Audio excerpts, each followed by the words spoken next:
They kicked her out of first class for a white man. By the time they landed, the entire crew was out of a job. It happened just after she closed her laptop. Danielle Monroe had arrived early, gate 27B at Louis Armstrong Airport in New Orleans, waiting for her flight to San Francisco. She liked to be ahead of schedule, never liked being rushed. She had too much riding on this trip. Her seat was 1A, first class, window. She picked it herself, not because of the view. Danielle liked knowing no one would need to climb over her during the flight. Peace, space, a little control, in a world that often tried to take it from her. She was dressed sharp, not flashy, just tailored. A navy blue pantsuit, clean white sneakers, and a braided updo that never moved out of place, no matter how long the day was. She looked like someone who knew exactly where she was going, and more importantly, how she was going to get there. The boarding process was smooth, no delays. She scanned her pass, smiled at the gate agent, and walked onto the plane like she'd done 100 times before. Danielle placed her carry-on neatly overhead, slid into her seat, and let out a breath. This was her moment to decompress before the storm. The Innovation Summit in San Francisco wasn't just another speaking gig. She was opening it.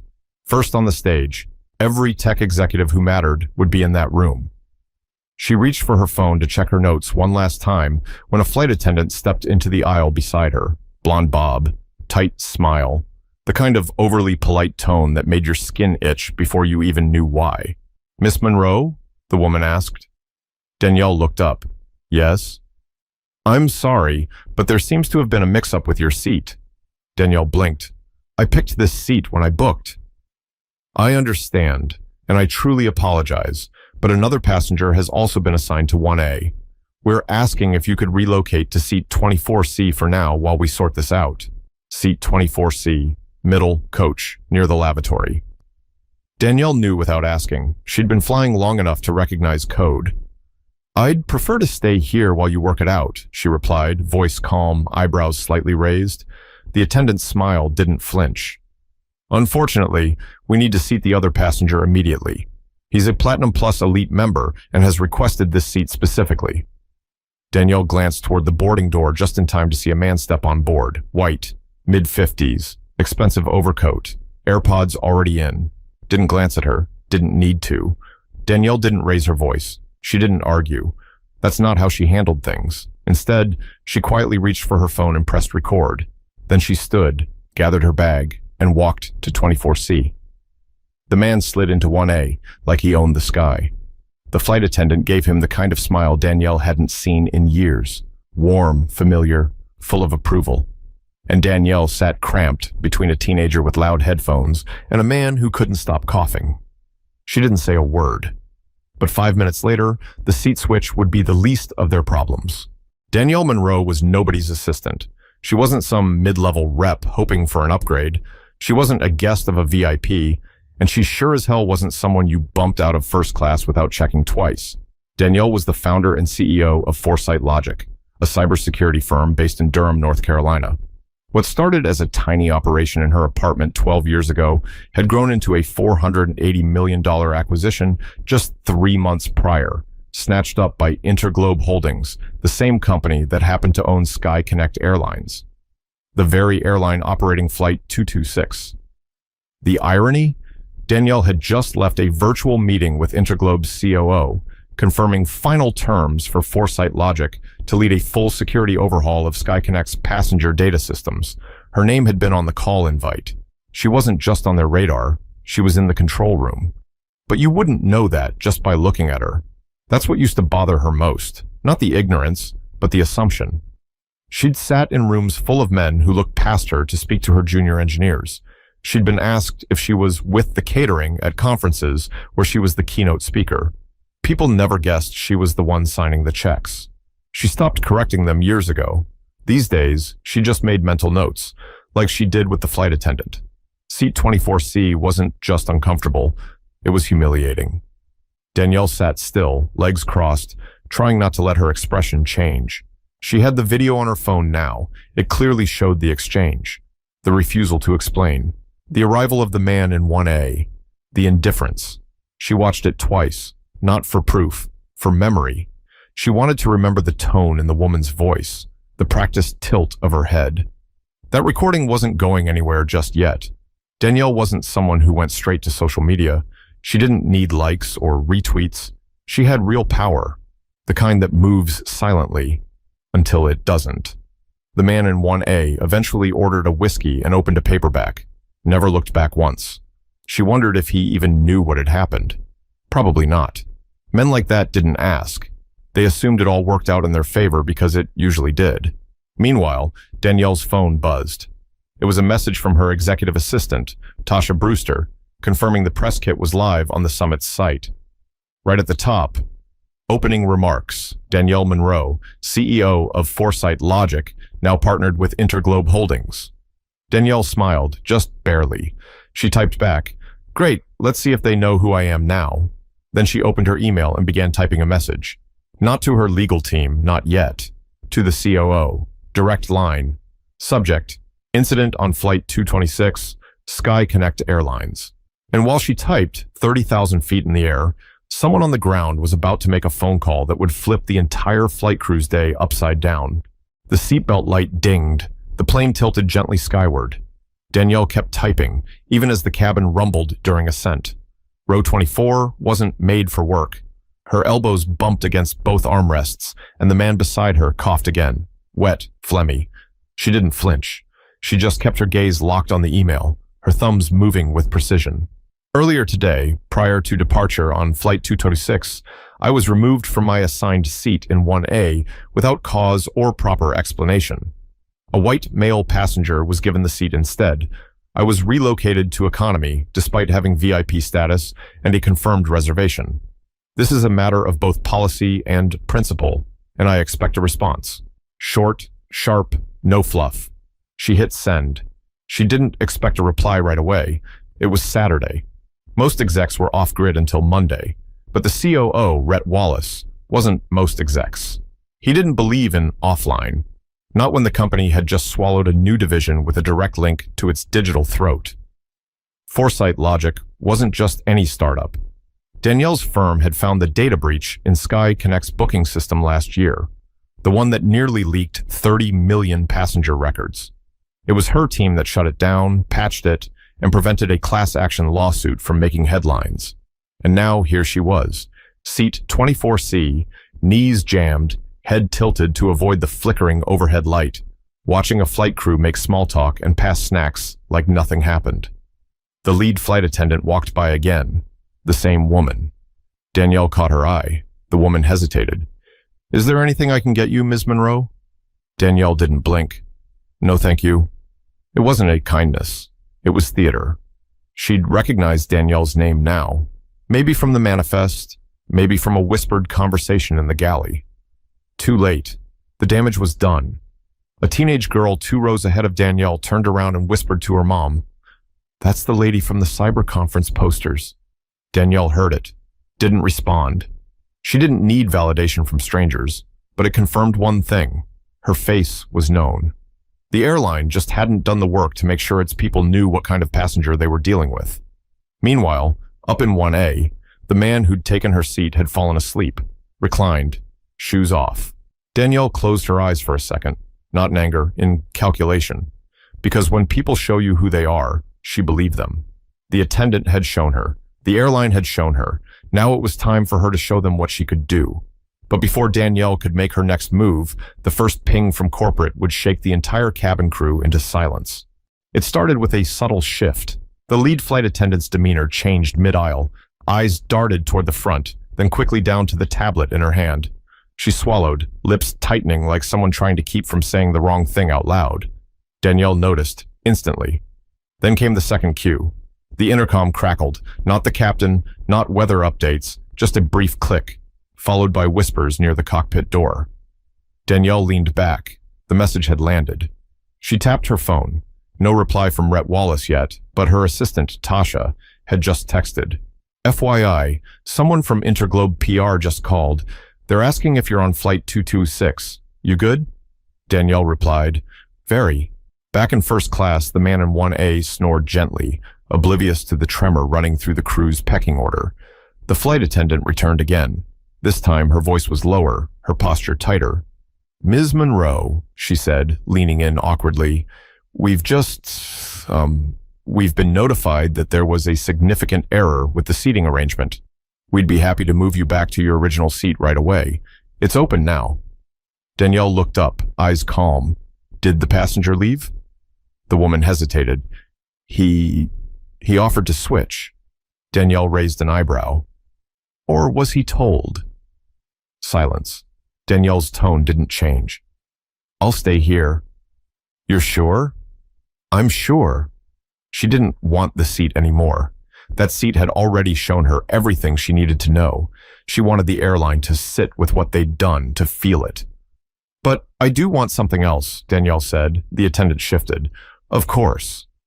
I'd like to speak to the captain before we land." "The captain?" Her voice cracked. "Yes, let him know." The attendant nodded, almost tripping over her words. "Of course, I'll relay the message." Danielle looked out the window. California wasn't far now. She glanced around the cabin. Other passengers were picking up on the tension. They couldn't hear the words, but they saw the behavior, the sidelong glances, the clipped voices, the hushed tones of a team realizing something had gone very wrong. She replayed the video on her phone, this time with the volume on, just loud enough for the woman next to her to hear. The voice of the flight attendant filled the air, calm, firm, unapologetic. "Unfortunately, we need to seat the other passenger immediately." Danielle didn't look at her neighbor. She didn't need to, but someone else nearby leaned over and whispered, "That's messed up." And as Danielle turned the screen off, the ripple was already moving through the cabin faster than turbulence. At 38,000 feet, phones were still in airplane mode. But down on the ground, across a long conference table inside Interglobe's headquarters in Phoenix, Arizona, voices were raised. Rhett Wallace hadn't even finished reading Danielle's email when his phone rang a second time. This time, it was Candace Berryman, Senior VP of Public Relations. She didn't bother with greetings. "We have a situation," she said. "I'm already aware," Rhett replied.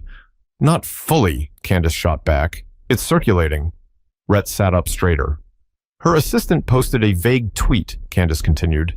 "No names, just, imagine building a company for 12 years, selling it for $500 million, and still getting bumped from your first-class seat because you don't look the part." The tweet had no photo, no airline tagged, just a few dozen retweets so far. But it was spreading fast, and people were connecting dots. Candace read off a few replies. "This sounds like Danielle Monroe. Wait, is this Sky Connect? They just announced a partnership like 2 months ago." It wasn't just a bad look. It was a corporate disaster, and Rhett knew it. He stood up and walked out of the room. "Get someone on the ground in San Francisco. I want a full report before wheels touch down. I want names, flight crew IDs, manifest logs, body cam footage if it exists." Candace paused. "Body cams?" "I don't care," he said. "I want everything." Back in the air, the captain finally stepped out of the cockpit. He walked the length of the cabin, stopping just shy of row 24. Mid-50s, salt and pepper hair, stiff as a statue. "Miss Monroe?" he asked. Danielle nodded without standing. "I've been informed of the error that occurred earlier in the flight. I want to personally apologize. This doesn't reflect the standards we uphold." Danielle tilted her head slightly. "You're the captain." "Yes, ma'am." "Then let me ask you something directly." "Of course. Would the same thing have happened if I looked like him?" She pointed subtly toward 1A. The captain's jaw moved slightly, but he said nothing. "That's what I thought," Danielle murmured. The silence that followed wasn't hostile. It was weighted. The captain took a breath. "On behalf of the airline, I'm deeply sorry." Danielle turned her head. "Save it for your HR file." He nodded once, then walked back. Passengers were watching now, openly. Whispers, side glances, texts being typed under tray tables. People were connecting the dots. Because this wasn't just a bad service moment. This was hierarchy exposed. And as the wheels dropped for landing, so did the crew's sense of control over the narrative.